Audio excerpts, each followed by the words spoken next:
Tumehama kwenye mfumo wa imani, tumeingia kwenye mfumo wa kibiashara. Sasa niliweke sawa, Ukristo sio dini. Ukristo sio dini, maana yake Ukristo ni matendo, na Yesu akuleta dini. Yesu alileta imani ambayo ipo katika Ukristo, na ndio maana kuna kipindi kimoja nimewahi kufanya nikasema, usiishie kuwa Mkristo bali ishia kuwa mwanafunzi wa Yesu. Mtazamaji wa channel yetu, tunakaa hapa leo na mwinjilisti Jeremiah wa hapa Kahama, Shinyanga, kwa sababu ya kufanya kipindi kimoja hasa kuhusiana na Ukristo. Najua kuna kelele nyingi kutoka nje ya Wakristo ambao wamekuwa wakiupigia kelele Ukristo, lakini ndani ya Ukristo wenyewe mmekuwa mkiupigia kelele sana Ukristo, kwamba mbona kama sio ule, mara ni ule, waumini wanachukulia tofauti, wachungaji wenyewe wanachukulia tofauti. Kwa hiyo mwalimu, karibu sana leo kwa ajili ya kipindi hicho. Kwanza kabisa wasalimie watazamaji wetu. Na wasalimu katika jina la Yesu Kristo wa Nazareti. Mungu ni mwema, Mungu anatupenda kila siku, na pia ninawapenda watazamaji wetu wa Simrizi Media. Sawa. Kwanza mimi nataka nianze na swali hili kwa sababu imekuwa ni shida. Mimi nafanya vipindi vingi sana na Waislamu, wa Kristo na hata wasio na dini nafanya nao vipindi. Wanakuwa na wasiwasi na Ukristo. Hata ambao wamekuwa wakitetea imekuwa ikiwapa shida, kwa sababu ukitetea watu wanakutolea mfano halisia kwamba angalia yule anafanya nini na ni Mkristo. Kwa hiyo nikasema, mwalimu, kwanza tuanze na hili. Kwa nini Ukristo unakuwa ngumu sana kuutetea kwa sasa hivi? Ukristo haujawa mgumu kuutetea, sema ni sisi wenyewe wa Kristo ndio hatujasimama kwenye misingi. Lakini Ukristo ni imani ambayo ni thabiti sana, kwa sababu Ukristo, ukiongea Ukristo unamwongelea Kristo mwenyewe. Kristo ndiye mwanzilishi wa Ukristo. Kwa hiyo nadhani kinacholeta shida ni mapokeo ya sisi tulioupokea Ukristo. Je, bado tumesimama katika lile agizo la Yesu Kristo? Kwa sababu changamoto inayotokea ni kwamba tumehama kwenye mfumo wa imani, tumeingia kwenye mfumo wa kibiashara. Imani yetu ya Ukristo imegubikwa na wimbi la watu wengi sana, ambao watu hawa wengi wameingia kwa sababu ya kutafuta kipato, au wanatumika kwa sababu ya matumbo yao, hawatumiki kwa lengo la kumtumikia Kristo. Wangemtumikia Kristo, ninaamini kabisa Ukristo sifa yake ingeendelea kuwa pale pale, lakini naamini hakuna anayeweza kuchafua Ukristo. Ukristo ni nguzo imara, na Ukristo utabakia kuwa imara hadi siku Kristo anarudi mwenyewe. Sasa labda kabla hatujaenda sana, kuna haki ya mtu akimwangalia Mkristo, labda matendo anayoyafanya akaona sio, ana haki ya kuita Ukristo sio dini? Au hata sisi wa Kristo tuna haki ya kujisikia yani unyonge kwamba bwana, hii sasa sio dini kwa haya ambayo yanafanywa hasa labda na Wakristo wenzetu? Au inawezekana hata na mimi mwenyewe Mkristo ninayofanya nasema hii dini yangu sio dini kwa sababu mimi nina matendo mabaya? Kwanza niliweke sawa, Ukristo sio dini. Ukristo ni imani ambayo imeletwa na Kristo mwenyewe.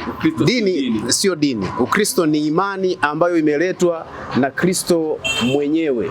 Sasa kama Ukristo sio dini, maana yake Ukristo ni matendo, na yale matendo Yesu ndio maana akasema, enendeni ulimwenguni wote mkawafanye mataifa kuwa wanafunzi wangu.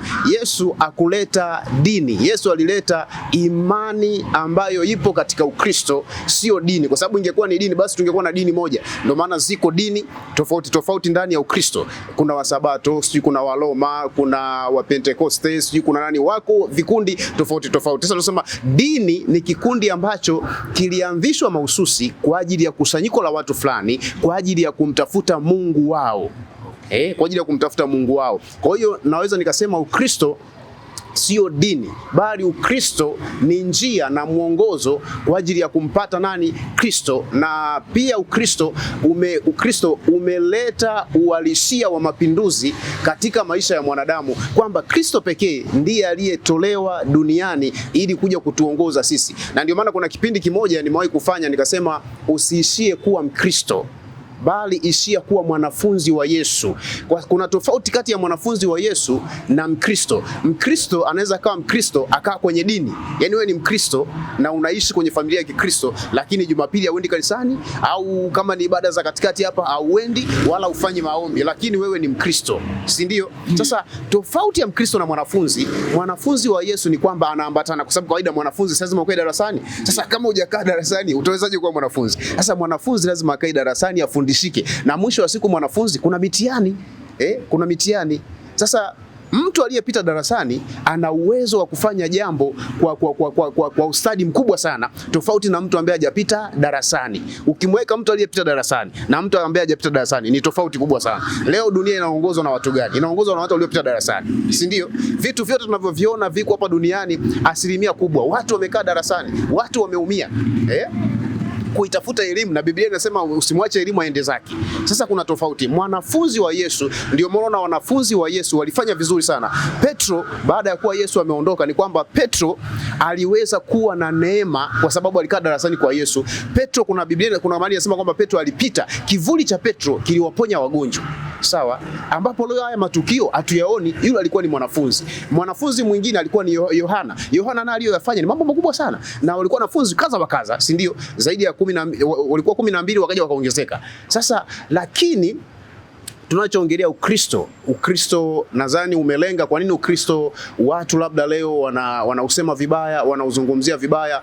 Mimi naweza kusema kwamba Yesu akasema, kuna mfano mmoja Yesu alisema kwamba kuna yule bwana shamba alipanda ngano, sawa. Baada ya kupanda ngano yake safi kabisa, adui usiku alipenyeza akaenda akapanda magugu. Kwa nini adui alipanda magugu? Adui alipanda magugu kwa lengo la kwamba hii ngano izingwe isiote katika hali ya kawaida, si ndio? Yaani maana yake kila ikitaka kuota inakutana na upinzani, ikitaka kuota inakutana na upinzani. Sasa leo Kristo ndani yake kuna upinzani. Labda tu mimi nikwambie, imani ambayo ni imani thabiti ni Ukristo, kwa sababu Biblia iko wazi kwamba pasipo Yesu hauwezi kuiona mbingu. Hakuna mbingu ya namna hiyo. Sasa imani zingine mimi sina shida, kila mtu na imani yake, lakini mimi katika imani yangu kwamba mlango pekee wa kwenda mbinguni ni Yesu Kristo. Sasa lango ambalo ni bora ndilo lango linalopigwa vita sana. Kwa sababu ukiongelea mbingu unaongelea kitu kingine, ndugu yangu. Ukiongelea mbingu ni mahali ambapo ni tofauti kabisa na kile ambacho mwanzo kukiona wewe. Mbingu ni mahali ambapo Mungu amepatengeneza mahususi kwa ajili ya kumpumzisha mwanadamu kutokana na haya mapito aliyoyapita hapa duniani. Sasa ni eneo ambalo ni eneo sahihi sana. Shetani anajua vizuri kwa sababu alikaa na Mungu mwanzoni, sawa? Na alikuwa, Biblia inasema alikuwa ndio malaika ambaye alikuwa ni mwimbaji mkuu. Sasa anajua uzuri wa kule. Ndio maana kapandikiza vitu vingi sana leo kwenye Ukristo. Lengo kubwa ni kuzuia watu wasikai katika ahadi ya Mungu, wasikai katika neema ya Mungu. Nadhani imekaa namna hiyo, lakini Ukristo utabakia kuwa thabiti na wale Mungu aliowaita. Biblia inasema katika Timotheo wa pili sura ya 2 mstari wa 29 anasema nimelisahau hili andiko, ile sio mbaya. Sawa, naweza nikakusomea hapa Timotheo wa 2. Timotheo wa 2 sura ya 2 mstari wa 19. Timotheo wa 2 sura ya 2 mstari wa 19 anasema, lakini msingi wa Mungu ulioimara umesimama, wenye muhuri huu, Bwana awajua walio wake, na tena kila aliitaye jina la Bwana na auache uovu. Haya, msingi wa Mungu ulioimara umesimama, wenye muhuri huu, sawa? Kwa hiyo ule msingi wa Mungu hauwezi kuteteleshwa na kitu chochote kile, mtu asikudanganye. Na anasema Bwana awajua walio wake, na kila aliitaye jina la Bwana auache uovu. Leo tuna Wakristo wengi ni waovu tu, tuna Wakristo wengi ni walevi, tuna Wakristo wengi ni wazinzi, tuna Wakristo wengi ni waasherati, Wakristo wengi waongo, Wakristo wengi wezi, Wakristo wengi mafisadi. Sawa? Sasa hiki ndicho kinachofanya Ukristo uonekane kama hauna maana mbele za watu, lakini Ukristo una misingi imara sana kama anavyosema kwenye Timotheo. Swali langu narudia tena, kwa yule ambaye ni Mkristo wa kweli, ana haja ya kukubali maneno ambayo yanatoka nje kwamba jamani, hiyo imani yenu mlionayo ni ya uongo kwa sababu angalia wenzako wanachofanya, au ana haki mtu mwingine wa nje ya Ukristo kusema jamani, hiyo imani yenu ni ya uongo kwa sababu ya hayo mambo yanayofanyika? Hapana, imani yetu haina uongo na haijawahi kuwa na uongo. Haiyumbishwi na hao wanaotenda mabaya wakiwa ndani, hao magugu haiyumbishwi. Haiwezi kuyumbishwa. Maana tusije tukasema bado tunakuza ngano kumbe tayari tumeshakuwa wote magugu. Hapana. Magugu mwisho wa siku yatatolewa na yatatupwa katika moto. Ngano itakusanywa, itakaa mahali salama. Okay. Sasa turudi kwa Mkristo mwenyewe. Mtu ambaye anaenda katika ibada, anaenda kanisani, anakusanyika katika madhabahu. Tumekuwa tukiona kuna utofauti sana. Mbona hawa watu wamekuwa wakikimbia katika neno la kufundishana kawaida? Siku hizi ni kama wanaongozwa kwa tamaa, kwa mahitaji. Hawamfuati Yesu kama mwokozi wao. Wanamfuata kama mtu ambaye tunabadilishana thamani. Mimi nakupa muda wangu nije kanisani, nikupe na hela zangu, alafu wewe labda unipe mtoto, unipe gari, unipe nyumba. Yani kama wanaenda dukani kununua baraka. Baraka sasa hivi ni kama zinanunuliwa. Kwa picha ambayo tunaonyeshwa leo, watu wanaenda kanisani kwa sababu anataka kanunue maji. Hata maovu yake haachi. Kama ni mzinzi anaendelea na uzinzi, lakini anataka zile baraka zitakazopatikana kwenye maji. Watu wanamwamini kiongozi, labda kama hapa Mwalimu Jeremiah, wanakuwa mchungaji, wanakuamini wewe mchungaji kuliko hata wanavyomwamini Kristo mwenyewe. Hata kumwomba Kristo wanaogopa, wanataka wewe ndio uwaombe. Labda tuliweke hilo sawa kidogo. Cha kwanza, Biblia inakataa tusiweke tumaini kwa wanadamu. Biblia inataka tuweke tumaini kwa Mungu mwenyewe, sio mwanadamu. Na Biblia inasema msiweke tumaini lenu kwa kiongozi. Kiongozi ni kiongozi tu na anaweza akabadilika. Kwa hiyo Biblia inatutaka tuweke imani yetu au tumaini letu kwa Kristo, sio kwa wanadamu. Na pia imani hii sio biashara. Sio biashara. Unaposema kwamba mimi nakuja naleta sadaka au nafanya hivi ili nipate mtoto au hapana, au nifaulu masomo au nipate mume, kuna watu wanaenda kutafuta ndoa kanisani. Hapana, hayo ni makosa makubwa. Nadhani ndio hao tunasema magugu sasa. Hawa ndio magugu wanaozingazinga Ukristo usiweze kustawi. Lakini nasema hawataweza kwa sababu huu msingi umetengenezwa na Kristo mwenyewe. Hakuna mwanadamu anaweza akaubomoa huu msingi, umetengenezwa na Kristo. Sasa labda cha kuwashauri watu tu ambao wako ndani ya Ukristo na walio nje ya Ukristo. Ukristo ni imani ambayo imehakikishwa sana. Ukristo ni imani ambayo ina matokeo makubwa sana. Na sisi Wakristo kitu kimoja, huwa tumhukumu mtu mwilini. Kwamba mtu amefanya kosa, sijui kajitokeza, amekuwa nabii, anafanya hivi, kawa mtume, kawa mchungaji, mwinjilisti, kawa mwimbaji, akafanya utapeli. Sisi hatuna hiyo sheria ya kumhukumu mtu mwilini, kwamba tutamkamata, labda tutamweka ndani, labda sisi tunamwachia Mungu ndiye anayefanya kazi. Ndio maana unaona wanaingia wengi, na sio wachache, wanaingia wengi. Unakuta mtu ana elimu yake tu nzuri, si ndio?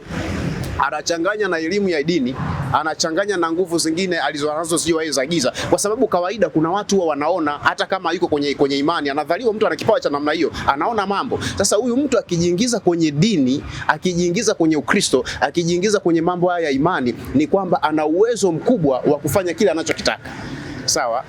Kwenye Biblia kuna mtu mmoja alitaka auziwe kipawa cha Roho Mtakatifu. Ni kwamba alizuiwa. Sawa, na akaonywa na alinyimwa. Sawa, alijua labda kile kipawa atakinunua kwa sababu alikuwa ni mtu anafanya kazi za uaguzi, za uganga. Kwa hiyo aliamini akipata kile kipawa ataendelea kupiga pesa. Sasa hawa hivyo mpaka leo bado tunao hao watu, na watu wengi wanajua, kwa sababu binadamu wengi wana matatizo mengi, binadamu wengi wana shida nyingi. Usione tunatembea barabarani, watu wanatembea barabarani wana mizigo mingi. Sasa akisikia kuna mahali kuna tumaini, yeye ajali lile tumaini ni la kweli, anachotaka yeye anataka tu uponyaji. Ajui kama akapona kwa njia zingine tofauti na za Yesu Kristo, yeye hiyo ajali, anachotaka tu anataka uponyaji. Kwa hiyo ndio maana yameingia makundi mengi, wameingia watu wengi ambao hawa watu kifupi hawamtumiki Yesu Kristo, wanatumikia matumbo yao, na hawa ndio wanaochafua Ukristo. Kwa sababu cha kwanza, mafundisho yao cha kwanza, hawafundishi habari za Roho Mtakatifu, hawafundishi habari za unyenyekevu, hawafundishi habari za kukulia wokovu, hawafundishi neema ya watu wamtegemee Kristo na wamtumainie Kristo. Leo tunaona watu wengi, hata mshirika unakuta anamtukuza sana nabii wake, anamtukuza sana mtume wake, mchungaji wake, mwinjilisti wake. Ni kwa nini amtukuze mwinjilisti, amtukuze nabii? Yani anamuona nabii. Ukifuatilia leo ni kwamba nabii kachukua nafasi kubwa kuliko Yesu Kristo. Utaona hata kama hata mtaani anasema nabii ni kiboko, si nini. Yani wanawapa sifa manabii kuliko hata kumpa sifa Kristo. Sasa unakuta huyu mshirika ambaye ameingia pale ni kwamba ameliweka tumaini lake kwa nabii, hajaweka tumaini lake kwa Yesu Kristo. Sasa hawa ndio wanaotuchafulia Ukristo. Lakini mimi niseme Ukristo ni msingi ambao aliyeuanzisha mwenyewe ndiye atakaye utimiliza. Mwanadamu watalukaluka, watafanya hivi na hivi, lakini Ukristo utaendelea kusimama duniani, na Ukristo hautafutwa kufutwa na mwanadamu yeyote yule. Labda nikwambie, hakuna binadamu atakayeufuta Ukristo. Ukristo ni msingi wa Kristo mwenyewe kaujenga. Hao watafanya vurugu zao, sijui watafanya hivi, watadanganya hivi, lakini kwa mtu aliye na kiu ya Mungu, Mungu anamfunulia, anamuonyesha mahali alipo ni sahihi, sio sahihi. Sawa? Cha kwanza, mtu aliyempokea Yesu Kristo, kuna vitu lazima vitabadilika kwenye maisha yake. Tabia yake ya mwanzo itaondoka, sawa, itakuja tabia mpya. Huyu mtu atageuzwa, atakuwa ni mpya. Wakorintho wa pili sura ya 5 mstari wa 17, Biblia inasema hata imekuwa mtu akiwa ndani ya Kristo amekuwa kiumbe kipya, ya kale yamepita, tazama yote yamekuwa mapya. Sasa tukiwa ndani ya Kristo, tukimpokea Kristo, sisi tunakuwa wapya, sio tena wale wa zamani, tunabadilishwa. Sasa ukiona mtu yuko ndani ya Ukristo abadiliki, matendo yake ni yale yale, mavazi yake kila siku, mavazi yake pia ni yale yale, ayampe Mungu tukufu. Leo tuna Wakristo ambao mavazi yao ayampe Mungu tukufu, alafu tunashabikia vile vitu, tunaviona kama ni vitu vya kawaida, kwamba tutakwenda kisasa. Ndugu yangu, mimi nikwambia hakuna ukisasa. Ukisasa wewe una ukisasa gani? Unakaa miaka hata 200 300? Hamna. Maana yake wewe leo upo, kesho upo. Hauna ukisasa. Aliye na ukisasa ni yeye anayeishi milele. Huyo ndio wa kisasa. Sasa wewe ambaye unapita, huwezi kuniambia eti tuenda leo kisasa, dunia leo imebadilika. Hapana bwana, umebadilika wewe. Neno la Mungu liko vile vile.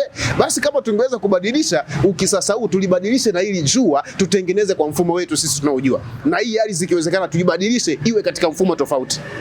Hamna ukisasa, Ukristo utabakia kuwa pale pale. Ninachosema, Wakristo tuutunze Ukristo wetu, tuheshimu Ukristo wetu kama tulivyompokea Kristo. Twende hivyo hivyo. Biblia inasema enendeni hivyo hivyo kama yeye Kristo alivyo.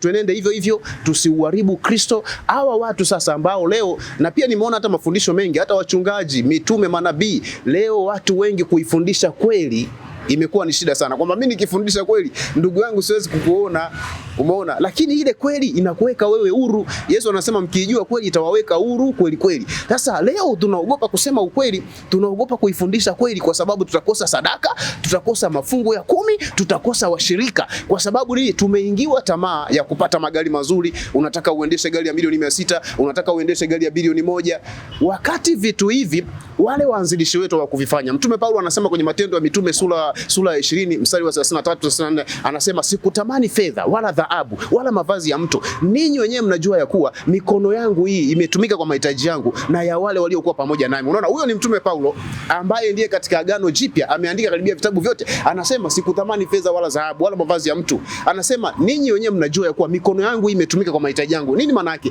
Paulo alikuwa ni mtu ambaye ni fundi, alikuwa anashona matenti, anasema anashona haya mahema au tunasema matenti, sawa. Anajipatia fedha yake, huko anapiga injili, akitoka kwenye injili anaingia kwenye kazi, anakesha usiku anafanya kazi, anashona yale matenti, si ndio? Sasa Paulo anasema sikuwaelemea watu. Nini maana ya kuwaelemea watu? Kuwaelemea watu maana yake unawategemea watu, wewe ufanyi kazi kwa sababu umekuwa mchungaji, umekuwa mtume, umekuwa nabii, umekuwa mwinjilisti, unaona sasa wewe umemaliza, wewe umekuwa mfalme. Sio kweli. Ngoja, ina maana inatakiwa mtu ambaye ni mchungaji au mtumishi kanisani naye tena afanye kazi nyingine nje ya kujitafutia kipato chake? Ya, ni jambo la muhimu sana. Hiyo ni kibiblia kabisa. Si tunasema Biblia imesema kwamba watu wale madhabahuni, mtumishi wa Mungu anakula madhabahuni. Ndio, atakula madhabahuni, lakini uwezi ukala madhabahuni kama hujatengeneza msingi. Tengeneza msingi, na ukishatengeneza ule msingi, wewe pia unafanya kazi kwa mikono yako. Nabii Sulemani alifanya vitu vingi sana. Nabii Sulemani anasema alitengeneza visima, alifanya mashamba. Nabii Sulemani ambaye huyu alipakwa mafuta na Mungu na ndiye aliyekuwa tajiri, lakini Sulemani alifanya kazi. Daudi alifanya kazi. Hakuna mtumishi wa Mungu ambaye alikaa kufanya kazi akawa analishwa tu. Watumishi wote wamefanya kazi. Mtume Paulo anasema katika Wathesalonike wa pili sura 3 mstari wa 10, anasema hata imekuwa wakati ule tulipokuwepo kwenu tuliwaagiza neno hili ya kwamba mtu kama asipotaka kufanya kazi asile chakula. Sawa. Mtume Paulo anasema kama usipofanya kazi usile chakula. Si umenielewa? Sasa kufanya kazi ni jambo ambalo ni la muhimu sana kwa binadamu. Sasa na huu utapeli unaoona unaendelea ni kwa sababu watu hawataki kufanya kazi, na hao wengi tunaosema ndio hayo magugu ambayo yameingia kwenye Ukristo. Lengo lake ni kutafuta fedha, lengo lake ni kuchafua Ukristo. Sasa Wakristo tuwe makini, Wakristo tuwe macho. Haya, tuje kwenye habari ya mafuta. Mafuta ni kibibilia. Chumvi ni kibibilia, lakini mafuta hayakutumika kama yanavyotumika leo. Mafuta yalitumika kwa wakati mmoja na ilikuwa ni ufunuo. Mtu anafunuliwa ufunuo. Samueli akafunuliwa ufunuo wa kwenda kumpaka mafuta Daudi, lakini Daudi alipakwa mafuta mara moja. Baada ya kupakwa ile mafuta, Daudi akafanya mambo yake yote sawa, rudia kila siku, kila ibada ya Jumapili Paulo anaenda kupakwa mafuta. Hapana, huo ni uongo. Zaidi ya hapo sasa, huo ni uganga, kwa sababu ufunuo unakuja mara moja. Yesu mwenyewe alimtibu mtu, alimsaidia mtu kwa kutumia tope lile, si ndio? Lakini je, kuna mahali pengine Yesu alifanya hivyo? Hakufanya hivyo. Ufunuo ni mara moja, unakuja mara moja. Haya, Elisha aliyaponya maji ya mji. Wafalme wa pili sura ya pili mstari wa 21, Biblia inasema akatoka akaenda mpaka chemchemi ya maji, akatupa ile chumvi mle ndani, akasema Bwana asema hivi, nimeyaponya maji haya, hakutatoka huko tena kufa wala kuzaa mapooza. Lile eneo likawa salama, vile vilivyokuwa vinakufa havikufa tena katika ule mji, vitu vyote vikawa salama. Sawa? Lakini Elisha hakuna mahali tena alisema, Biblia inaniambia Elisha Jumapili akaenda tena akamwaga chumvi ile.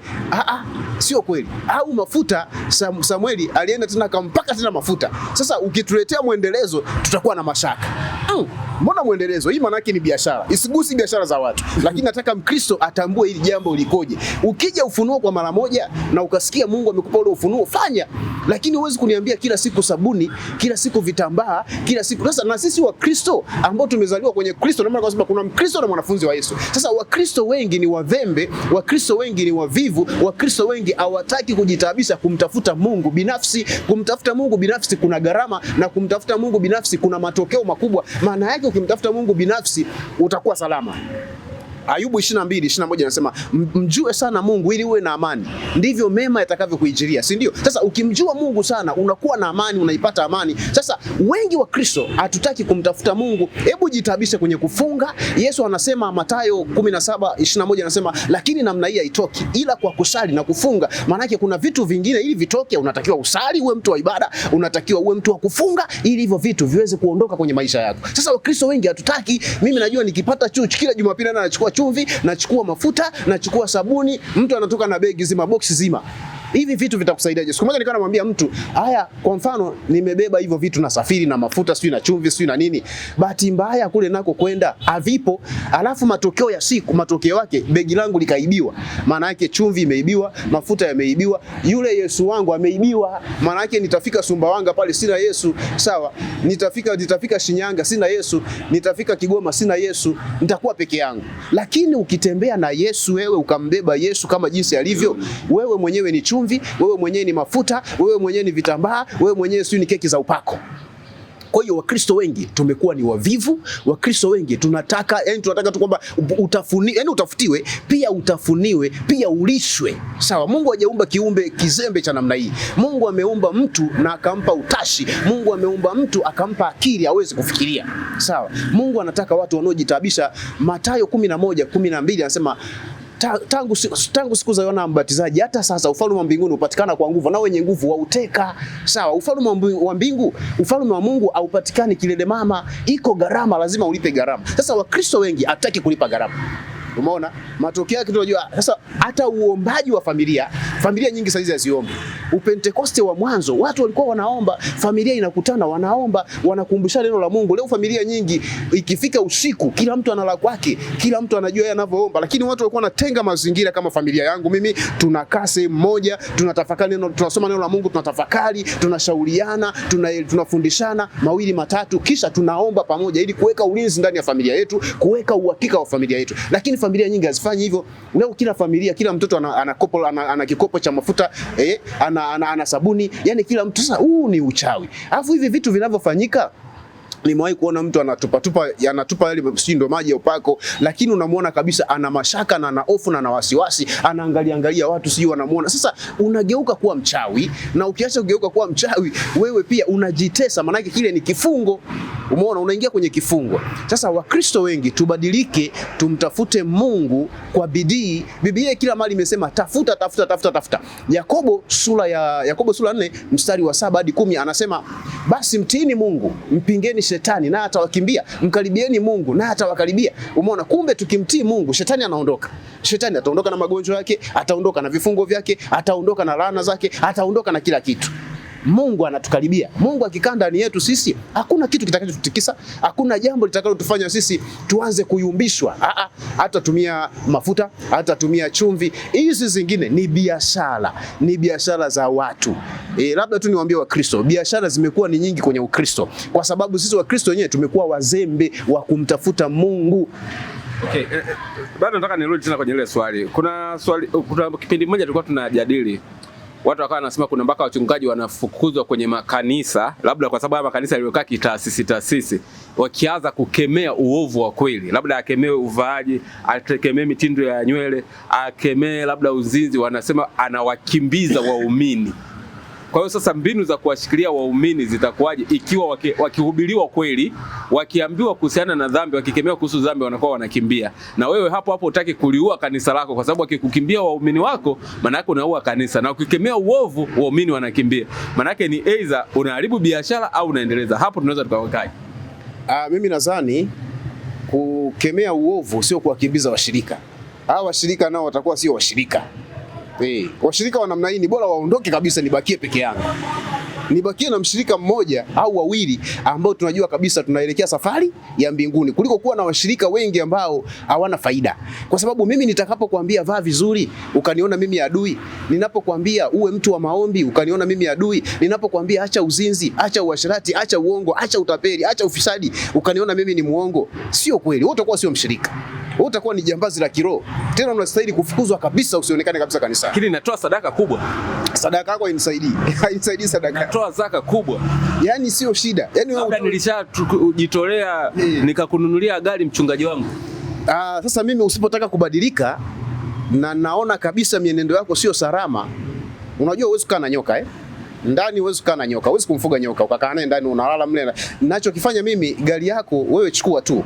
Yesu ninayemtumikia kwa sana wakati wake atanipa gari. Kuna baadhi ya madhabahu zina mpaka special seat, yani kuna watu ambao wanakuwa ndani ya hilo kanisa moja lakini wao ni VIP, yani kuna rangi fulani zinalengwa, ni kama Yesu anawabariki hawa zaidi kuliko hawa. Kwa hiyo hata ndani ya kanisa wanawekewa special fulani kwamba hawa ni waumini labda wa daraja la juu kuliko wengine ndani ya hilo kanisa moja. Haya ni makundi ya watu wauni. Wewe unaona ni kama dini, unaona ni kama taasisi, lakini ni wauni hawa. Kwa lugha nyepesi ni wapigaji. Wanapiga kupitia mfumo wa dini. Sawa. Haijalishi kanisa lako ni kubwa kiasi gani. Kinachotakiwa tufundishe kweli ya Kristo. Ile kweli ya Kristo ndio itakayowaweka huru. Tukisema tuangalie sadaka, tuangalie mafungu ya 10, tusifundishe kweli, hii tunamkosea Mungu mahali pakubwa sana. Sana. Kwa sababu mimi ninachoamini kwa sana wakati wa Mungu huwa ni wakati muhimu sana. Siku ya Mungu ikifika kukubariki, anakubariki. Unadhani wakina Ibrahimu waliishi tu maisha ya raha? Hapana, Ibrahimu alipata shida. Ibrahimu alisota, lakini Mungu alikuja kumuinua Ibrahimu. Huyu Daudi mwenyewe kapigana vita nyingi. Ayubu kapita kwenye Daudi kapita kwenye maisha magumu sana. Ayubu alikuwa ni mchunga Daudi alikuwa ni mchunga kondoo wa baba yake. Sawa, aliwekwa daraja la chini kabisa. Hao wengine wanafanya mambo mengine, lakini yeye kila kiamka asubuhi ni anakimbizana mapolini huko, nyoka, simba, sio nini. Sawa, lakini mwisho wa siku Mungu alikuja akambariki. Sawa, alimbariki Daudi, akainuliwa, Daudi akawa juu. Daudi hata leo historia yake ni kubwa, tunamsoma, na Daudi kitabu chake kimekuwa ni faraja kwa watu wengi, Zaburi. Sawa, Mungu alimuinua kwa wakati wake. Kinachotakiwa tujishushe, tujiziri ili Mungu atupandishe kwa wakati wake, atukweze kwa wakati wake.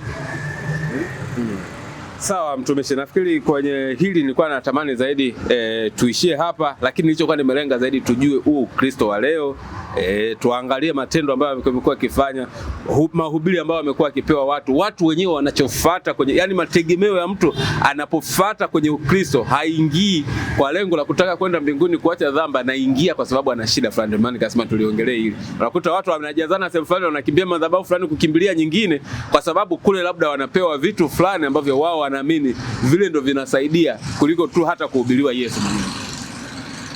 Asante sana. Nadhani kwa hili Biblia imeeleza wazi, siku za mwisho kutakuweko na nyakati za namna hii. Watu watakuwa wenye kupenda fedha zaidi, wenye kujipenda wao wenyewe, wasio ambao hawatampenda Mungu. Kwa hiyo pia hatuwezi kulikataa. hatuwezi kulikwepa. Biblia inasema kila jambo na wakati wake. Sasa kwa sababu wakati wake ndio huu na ni nyakati za mwisho na yametabiriwa haya mambo, yatakuwepo watu wa namna hii, watakuwepo watu wengi. Leo wana shauku ya kupata vitu vizuri, kwa sababu dunia leo imegeuka. Dunia tulionayo leo sisi sio dunia ya miaka hiyo, sawa? Yale yaliyokuwa yanafanyika kipindi hicho cha mitume na manabii tofauti leo. Leo watu wanahitaji magari na hivi vitu, mimi sikatai, ni vitu vya muhimu sana, lakini ukikaa chini ya mkono wa Mungu, ukimtumainia Mungu, Mungu atakupa tu kile unachokitaka. Chochote kile kiko mikononi mwa Mungu, ni wewe tu na uaminifu wako, sawa? Ayubu ni mtu ambaye alipoteza mali zake zote, lakini Ayubu hakunungunika. Ayubu aliendelea kumtukuza Mungu, sawa? Ayubu aliendelea kumsifu Mungu. Ayubu sura ya kwanza mstari wa 22 anasema katika mambo hayo yote Ayubu akutenda dhambi wala kumwazia Mungu kwa upumbavu. Ayubu aliendelea kuweka tumaini lake mbele za Mungu. Sasa leo binadamu wa leo tumekosa subira, Wakristo wa leo tumekosa uvumilivu, Wakristo wa leo tunataka mambo ya ghafla sana, sawa? Wakristo wa leo hatutaki pia kujishughulisha.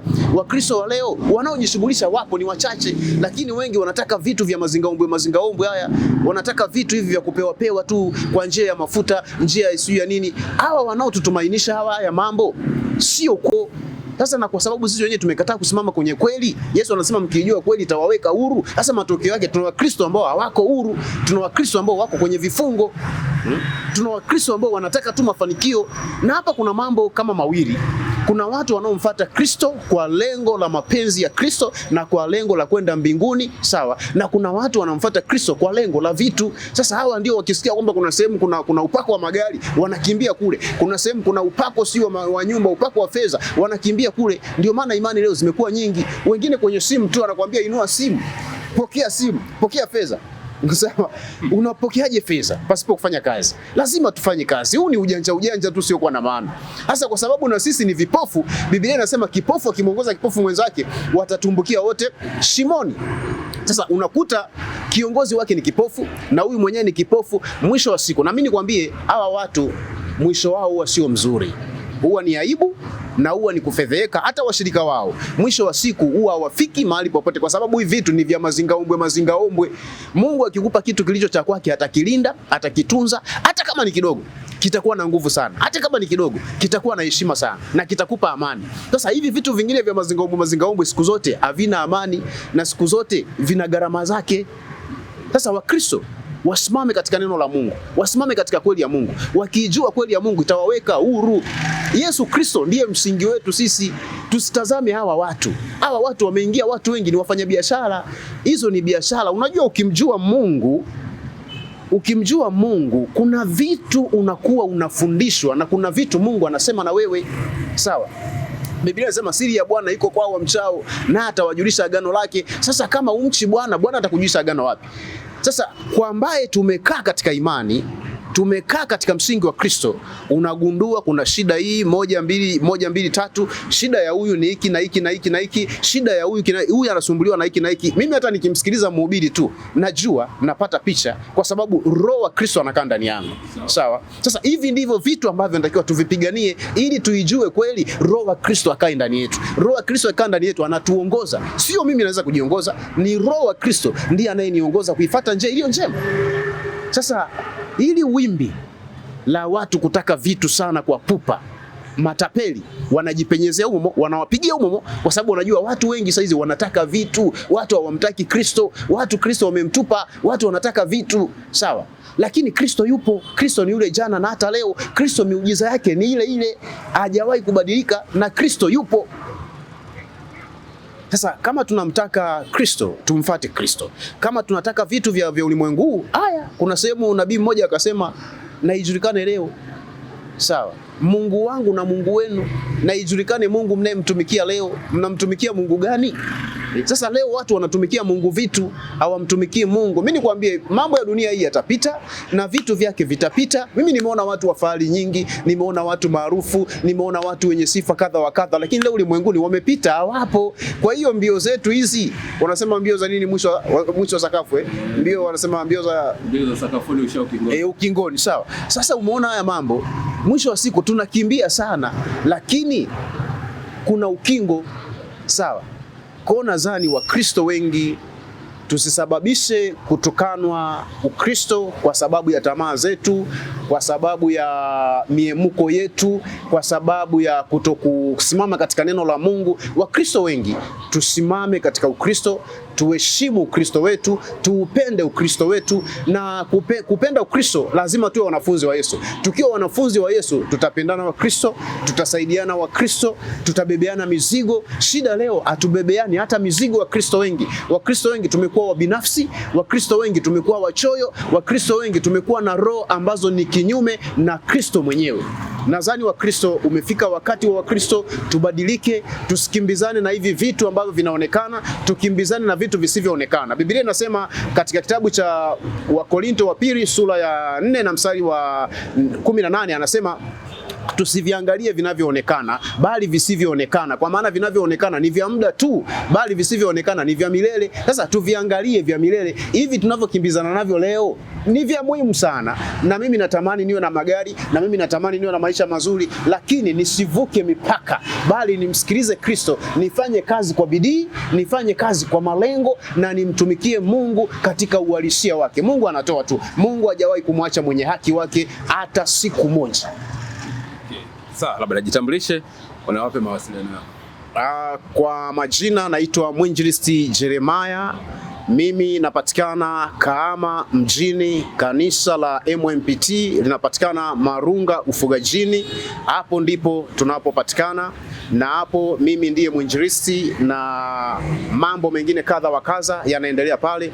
Karibu sana, njoo tumtukuze Mungu katika uhalisia wake, njoo tujifunze neno la Mungu. Kuna mwalimu anaitwa Godfrey Mwoja ambaye ndiye mchungaji wangu kiongozi, ni mwalimu na Mungu kampaka mafuta kwa ajili ya unyenyekevu sana, ni mnyenyekevu. Ninashukuru Mungu nimekaa mahali ambapo ni sahihi, ni mahali ambapo nafundishwa namna ya kunyenyekea. Ninakukaribisha na wewe kama ni mkazi wa hapa Kahama, au hata kama uko mbali lakini unapenda kuja Kahama, karibu sana katika madhabahu yetu. Kwa namba yangu ya simu ni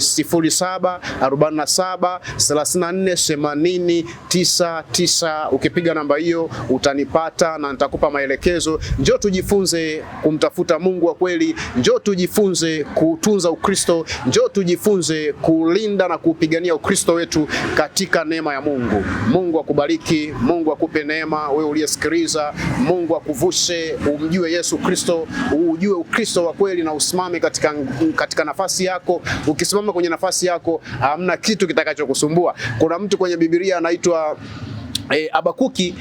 Alikuwa ni mtu wa kulalamika, anaona haki haitendeki, anaona mambo yanayofanyika katika nchi, katika taifa hilo hayakuwa sawa. Habakuki akawa analalamika tu. Mwisho wa siku Habakuki anasema nitasimama kwenye zamu yangu. Habakuki alivyosimama kwenye zamu yake ndipo Mungu alipomwonekania. Na wewe simama kwenye zamu yako, Mungu atakuonekania. Hautahangaika tena na vitambaa, hautahangaika na mafuta ya upako, sijui chumvi, sijui nini. Hivyo vitu hautahangaika navyo. Mungu akubariki, Mungu akupe neema sana katika jina la Yesu Kristo, amen. Amina. Kama tumeacha netu kwa mara ya kwanza, tafadhali subscribe leo kwanza kupata kila video tunayokuwekea. Asante.